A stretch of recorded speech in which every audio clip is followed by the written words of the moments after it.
ওমা, ভাই নাকি বিয়ে করে বউ এনেছে? আরে ঘটি, তুই কি করে খবর পেলি?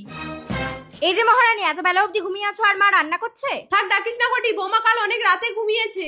ওমা, বাড়ির বউ এত বেলা অবধি ঘুমিয়ে থাকলে বাড়িতে লক্ষ্মী থাকে? দূর হয় লক্ষ্মী ছাড়ি। তুই লক্ষ্মী ছাড়ি নিজের বাড়ি ছেড়ে এখানে এসে মাথাপড়ি করছিস কেন? চুপ করো না গো। এ ভাই, তুই বিয়ে করে কি বউয়ের ভেরুয়া হয়েছিস নাকি? বউয়ের আঁচলে তলায় ঢোক। দিদি, ওর কথা কিছু মনে করো না। এই, তুই আমাকে একদম ছুবি না। ঘটি, ও সবাইকে ছেড়ে আমাদেরকে আপন করে এই বাড়িতে এসেছে, তাই ওর অধিকার এই বাড়িতে বেশি। কি করে ওর অধিকার বেশি? বাবার নামে বাড়ি, দুই ভাই বোনের সমান ভাগ হবে। তোর বিয়ের সময় বাবা 5 লাখ টাকা দেনা করে এই বাড়ি বন্ধক রেখে মরেছে, আমি খেটে খেটে শোধ করেছি। হোক, তবুও তুমি তোমার দিদিকে সমান ভাগ দেবে। দেখ, কিছু দেখে শেখ।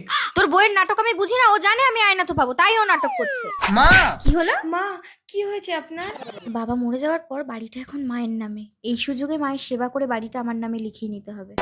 মা, দিবা মাকে একটু দেখো, আমি এক্ষুনি ডাক্তারকে ডেকে আনছি। এই তো সত্য, আমার মাকে একদম ছবি না। মা, তোমার মায়ের দুটো কিডনি ড্যামেজ হয়ে গেছে। এই মুহূর্তে তোমরা যদি কেউ একটা কিডনি দিতে পারো তবেই তোমার মাকে বাঁচানো সম্ভব হবে। ডাক্তার বাবু, আমি কিডনি দেবো মাকে। না, আমার মাকে আমি দেবো কিডনি। ভেরি নাইস, এখানে একটা সই করো। মা, তুমি ভালো হয়ে এই বাড়িটা আমার নামে লিখে দেবে তো? বাড়িটা তো অনেক আগেই আমি তোর ভাইয়ের নামে লিখে দিয়েছি ঘটি। ডাক্তার বাবু, আমি কিডনি দিতে পারবো না, আমার শরীরটা ভীষণ খারাপ। স্ট্রেঞ্জ।